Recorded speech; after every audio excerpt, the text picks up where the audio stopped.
Richa Sharma D365 news से आज फिर आपके साथ। समाजवादी पार्टी के नेता सौरभ भारद्वाज ने आरोप लगाया कि पंजाब में ऑपरेशन लोटस के बीच बीजेपी हमारे विधायकों को करोड़ों रुपए का लालच दे रही। पंजाब में राजनीतिक घमासान के बीच आम आदमी पार्टी के नेता सौरभ भारद्वाज ने एक गंभीर आरोप लगाया है कि भारतीय जनता पार्टी पंजाब में ऑपरेशन लोटस की कोशिश में लगी है और विधायकों को करोड़ों का लालच दे रही है। यह एक महत्वपूर्ण और संकेत में बयान है जो पंजाबी राजनीतिक में बड़ी हलचल मचा रहा है। पंजाब के राजनीतिक में बदलाव के बीच भाजपा की कोशिश अपनी प्रभावशाली भूमिका बढ़ाने की।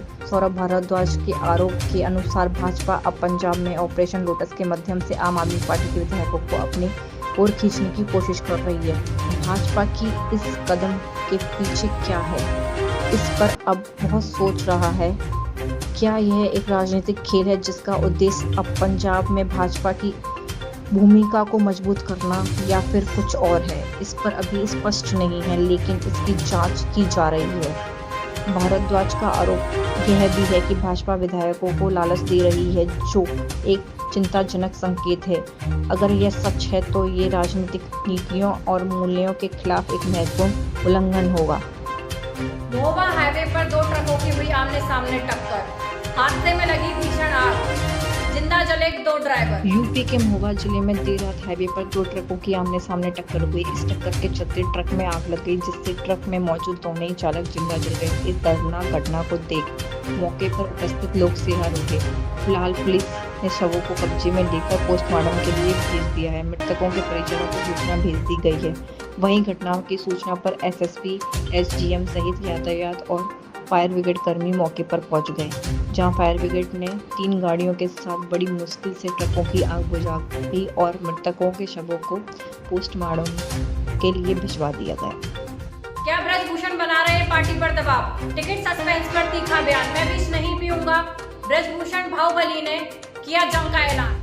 ब्रजभूषण सिंह ने अपने ट्विटर हैंडल माध्यम से एक पोस्ट किया है, जिसमें उन्होंने बड़े उत्साह और संकल्प के साथ अपने समर्थकों को संबोधित किया है। उन्होंने अपनी पोस्ट में कहा कि आप लोगों का बल मेरा बल है, इस बल से एक नहीं 100 साल जीऊंगा, काल कुटिल विष देगा तो भी मैं इस विष को नहीं पीऊंगा। इस पोस्ट से स्पष्ट है कि ब्रजभूषण सिंह अपने समर्थकों के साथ अधिकतम स्वभाव और समर्थन की आशा कर रहे हैं। इस पोस्ट के माध्यम से ब्रजभूषण सिंह ने अपने प्रत्याशी बने जाने के लिए पार्टी पर दबाव बनाए रखने के लिए संकेत दिया है। उन्होंने अपने समर्थकों के साथ मिलकर संघर्ष करने का दृढ़ इच्छा है और वे अपने समर्थकों के साथ मिलकर उन्हें अपने साथ जोड़ने का प्रयास कर रहे हैं। इस पोस्ट के माध्यम से ब्रजभूषण सिंह ने अपनी साहसिकता और निर्णय के प्रति अपनी पूरी प्रतिबद्धता दिखाई है। वे अपने समर्थकों के साथ मिलकर अपने लक्ष्य को हासिल करने के लिए तैयार हैं और पार्टी के लिए काम करने की प्रतिबद्धता दिखा रहे हैं। शिवसेना नेता ने कहा, नवनीत राणा की उम्मीदवारी पर राजनीति है मौत का कुआं, तो भड़के नवनीत राणा ने कहा, गधों की कोई पहचान नहीं होती। भारतीय जनता पार्टी ने महाराष्ट्र के अमरावती सीट से नवनीत राणा को अपना प्रत्याशी घोषित किया है, जो कि एक महत्वपूर्ण राजनीतिक घटना है। इसके खिलाफ शिवसेना ने एक पूर्व मंत्री ने मोर्चा खोल दिया है और उनके विरोध में कई अन्य नेताओं ने उठाई आवाज। नवनीत राणा को अमरावती सीट से टिकट देने के बाद उनके विरोध में शिवसेना के एक पूर्व मंत्री ने उनकी उम्मीदवारी का मुद्दा उठाया। इसके साथ ही अड़सूल और प्रहार जनशक्ति पार्टी के बच्चू कडू जैसे वरिष्ठ नेता भी नवनीत राणा की उम्मीदवारी का विरोध कर रहे हैं और उनके जीतने की संभावना को नाकार रहे हैं। इस घटना के बारे में विवाद सड़क पर है और इससे संबंधित समाचार पत्रों में सोशल मीडिया पर चर्चा हो रही है। नवनीत राणा के इस विवादित बयान का जवाब देते हुए उन्होंने कहा कि गधों की कोई पहचान नहीं होती। यह उनके विरोधियों के लिए एक बड़ा चुनौतीपूर्ण बयान है और इससे स्पष्ट होता है कि वे अपनी उम्मीदवारी को लेकर पूरी तरह से निष्पक्ष और सुरक्षित महसूस कर रहे हैं। छिंदवाड़ा फतेह करने के लिए बीजेपी ने तैयार की हैं कुछ खास रणनीतियां। क्या कमलनाथ के लिए ये चुनाव एक तरफा नहीं होगा? मध्य प्रदेश का एक महत्वपूर्ण और राजनीतिक जनसंपर्क केंद्र है, जहां पारंपरिक रूप से कांग्रेस और भाजपा के बीच टक्कर होती रही है। इस क्षेत्र का हाल के चुनावों में हो रही स्थिति को देखते हुए कई लोगों का यह आकलन है कि इस बार कांग्रेस के लिए मुकाबला एक तरफा नहीं होगा।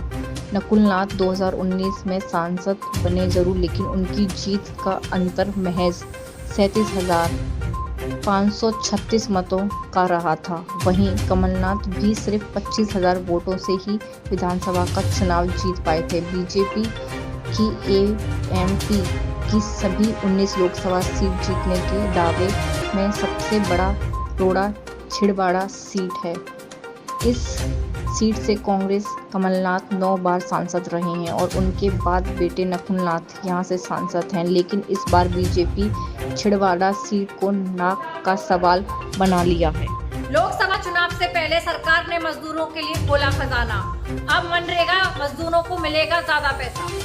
लोकसभा चुनाव के पूर्व सरकार ने मजदूरों के लिए एक अहम पहल की है, जिसके तहत मजदूरी के लिए अधिक पैसे मिलेंगे। इस पहल के तहत नोटिफिकेशन के अनुसार उत्तर प्रदेश और उत्तराखंड में 2024-25 के लिए मजदूरी दर में 2023-2024 की तुलना में सबसे कम 3% का इजाफा किया गया है।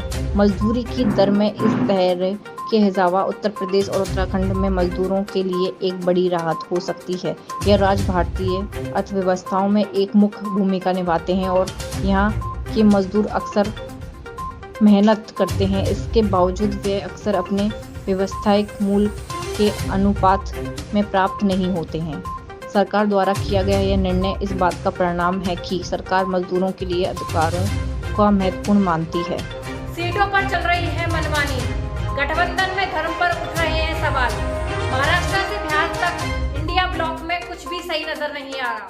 2024 लोकसभा चुनाव के लिए दूसरे दौर का नामांकन शुरू हो गया है और राजनीतिक मैदान में उत्साह और गर्माहट बढ़ रही है। विपक्ष से सीटों की जंग नहीं थम रही है और विभिन्न राज्यों में गठबंधन की घटना देखने के लिए मिल रही है। बिहार में महागठबंधन में कुछ ठीक नहीं दिख रहा है, जैसा कि सीट शेयरिंग के मामले में अब तक कोई ऐलान नहीं हुआ है। इसके चुनावी रणनीतियां दांवपेच बढ़ रहे हैं। पूर्णिया सीटों पर जंग तेज हो गई है और यहां पर आरजेडी ने बिना किसी ऐलान के उम्मीदवार का ऐलान कर दिया है। गठबंधनों में धर्म के मुद्दे को लेकर भी विवाद है। अनेक बार देखा गया है कि विभिन्न पार्टियों ने धर्म के आधार पर गठबंधन बनाया है, जो कि राजनीतिक वातावरण में विवाद का कारण बनता है। ऐसे मामलों में धर्म का नाम पर चल रहे गठबंधनों के खिलाफ विरोध भी उठा है, जो राजनीतिक संगठनों के बीच आपसी टकराव को बढ़ा रहा है। मुंबई इंडियंस को कल मिली करारी शिकस्त। 40 ओवर में लगे 38 छक्के 31 चौके।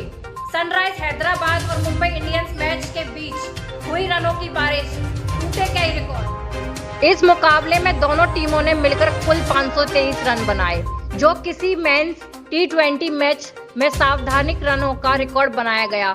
यह मैच क्रिकेट के इतिहास में एक यादगार और अनोखा मैच के रूप में दर्ज होगा। इस मैच में बड़ी शानदारी से छक्कों की बारिश हुई।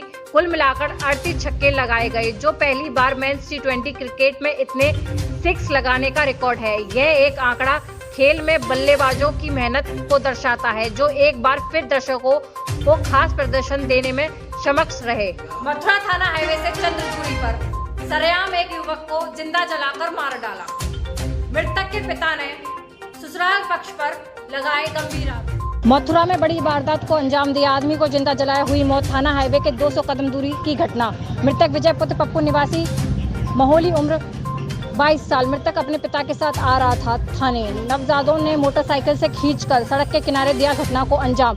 मृतक का अपने ससुराल जनों से चल रहा था विवाद। वरुण गांधी का फाइनल ऐलान। बीजेपी ने टिकट काटा, फिर भी पीलीभीत नहीं छोड़ेंगे। यह एक महत्वपूर्ण और उत्साहजनक समय है जब राजनीतिक दल अपनी रणनीतियों को लेकर तैयारी में जुटे हैं। यह चुनाव न केवल उत्तर प्रदेश के लोगों का भविष्य निर्धारित करेगा, बल्कि पूरे देश की राजनीति को भी प्रभावित करेगा। इस चुनाव में संदर्भ में एक रोचक महत्वपूर्ण घटना है कि पीलीभीत से भाजपा की टिकट न मिलने के बाद वरुण गांधी ने एक लेटर जारी किया। वरुण गांधी, जो कि पीलीभीत से आगे चुनाव लड़ने के उम्मीदवार थे, न इस घटना पर विचार व्यक्त किया है। उन्होंने कहा कि पीलीभीत से उनका रिश्ता अंतिम साल तक बना रहेगा, भले ही वह वहां से सांसद नहीं बने। वरुण गांधी का यह निर्णय और उनके द्वारा जारी किया गया लेटर राजनीतिक विवाद और चर्चाओं का विषय बन गया है।